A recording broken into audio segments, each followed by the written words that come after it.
ఒక ఊరిలో శిల్పా అనే అమ్మాయి ఉండేది. ఆమె నాన్న ఊర్లో బజ్జీలు అమ్మేవాడు.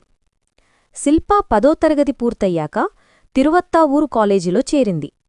మొదటిరోజు కాలేజీకి వెళ్ళినప్పుడు కొంతమంది స్నేహితులు ఆమె డ్రెస్ చూసి పేద అమ్మాయి అని ఎగతాళి చేశారు.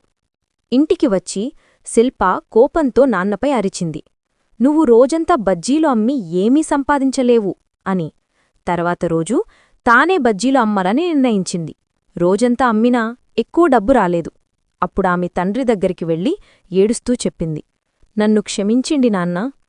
ఆ రోజునుంచి శిల్ప గట్టిగా చదివి ఆర్మీ ఆఫీసర్గా మారింది.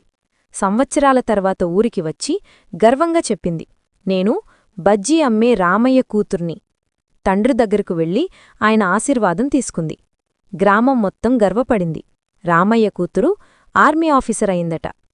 కథ నచ్చితే